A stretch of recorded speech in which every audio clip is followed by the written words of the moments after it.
Put some respect on my head coach's name. Brian Daboll, Coach of the Year. The New York Giants are ahead of the curve. The New York Giants are still rebuilding, but we got the right people in the building. All of these things are true. Expectations are high. Decisions need to be made. What are the New York Giants going to do with Daniel Jones? These are a lot of questions that are going to be answered very, very shortly. What are you going to do with Saquon Barkley? Sterling Shepard just got released. He's a free agent. Isaiah Hodgins gets re-signed. Michael Cager gets re-signed. There's a lot of things happening this week. The Philadelphia Eagles lost the Super Bowl. Round of applause for the Kansas City Chiefs for getting that done, because I told you guys before, if the Philadelphia Eagles win that Super Bowl, they will be unbearable.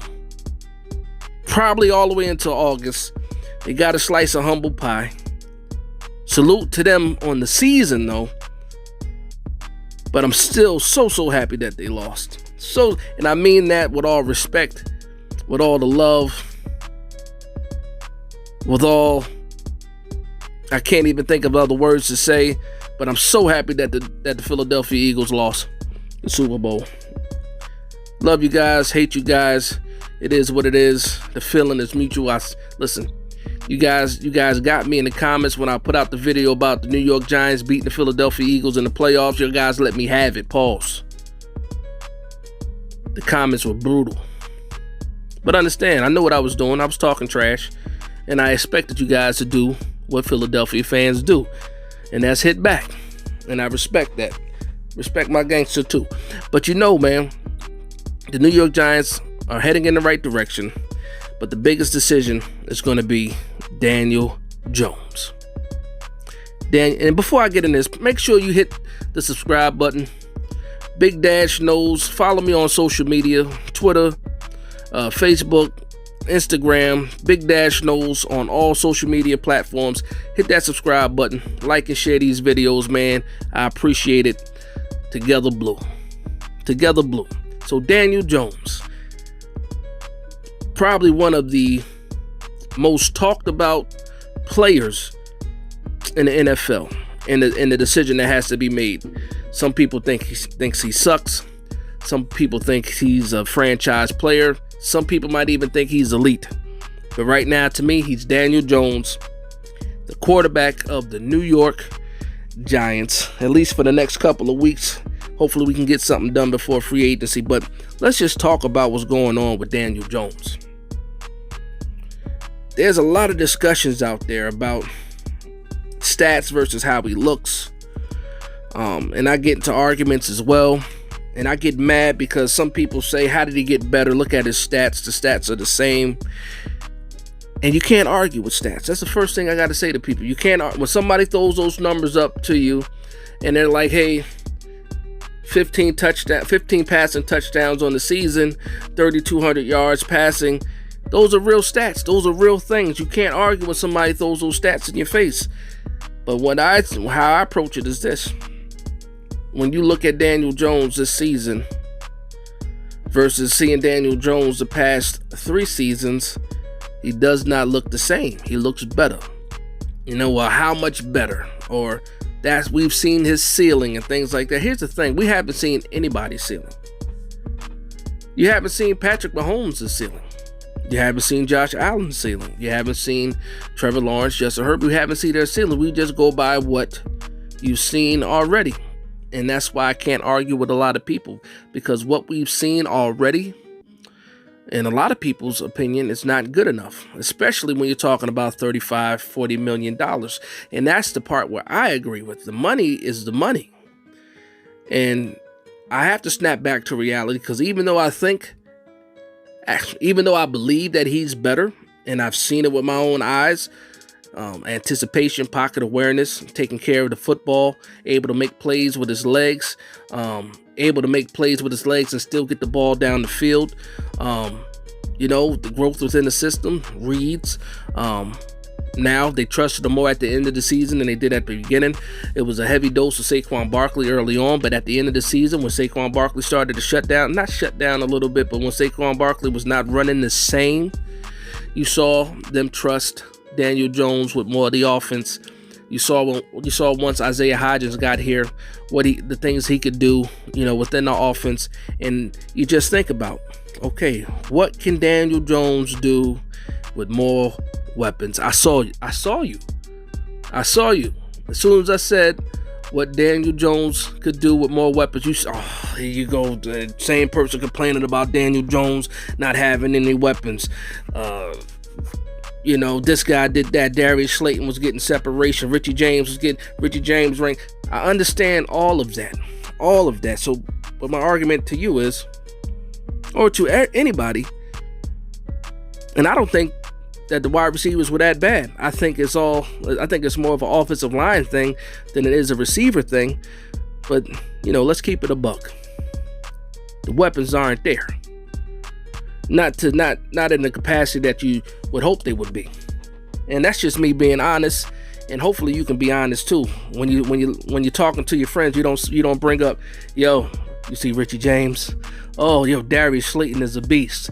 Isaiah Hodgins? No, you don't talk about those guys like that. But if I say a name like Justin Jefferson, if I say Jamar Chase, T. Higgins now, if I say Tyreek Hill, Jalen Waddle, if I say, when we say other names, DK Metcalf, Stephon Diggs, people can stop and argue. Cooper Kupp before he got injured, people can stop and argue. You don't hear that with these guys on the New York Giants. That's all I'm saying. And the other thing is this: outside of the stats, the Giants are winning games. And that's where you get a little bit dangerous, because of people's, Saquon Barkley won us those games. The defense won us those games. And people are going to believe what they want to believe. People have their own opinions. People believe their opinions. And there's nothing wrong with a healthy debate. And in some cases, debates are not healthy.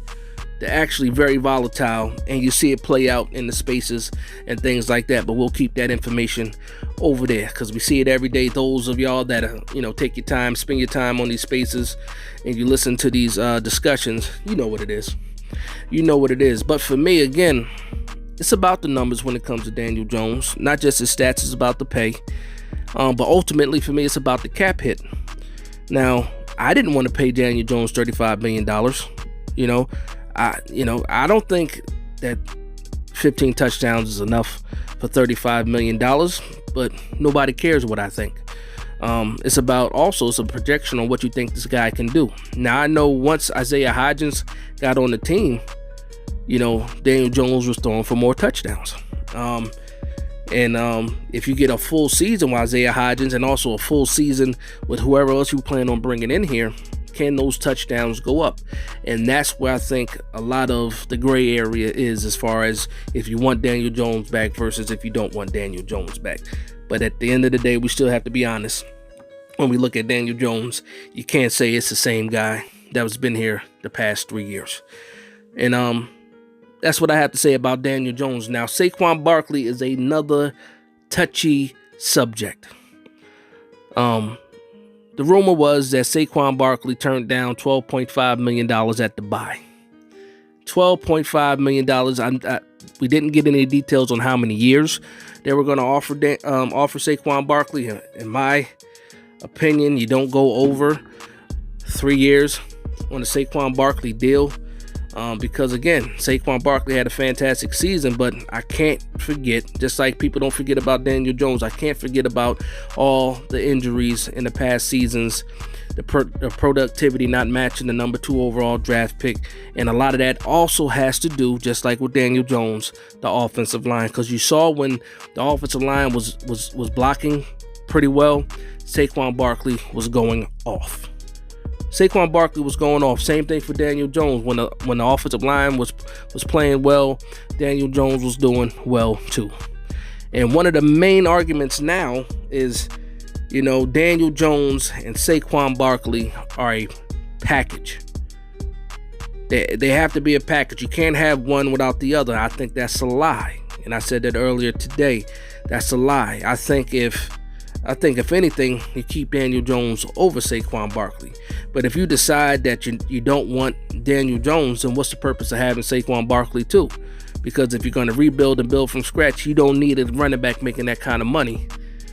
when a team is probably going to be 5 wins, 4 wins, 6 wins, things like that. If you're going to tear it down like that, you don't pick up both of the guys. But if you bring back Daniel Jones, of course you want to bring back Saquon Barkley. But I can bring back Daniel Jones and survive without Saquon Barkley. Don't want to do that at all. But I'm just saying, a lot of people saying it's a package deal. You can't have one without the other. I think that's false. Saquon Barkley. Now, when Saquon Barkley is good, he's great. But when the line struggles, Saquon struggles. And when I'm looking at this offensive line, we all expect Joe Shane to fix this offensive line, to get better production, Bobby Johnson to coach these guys up.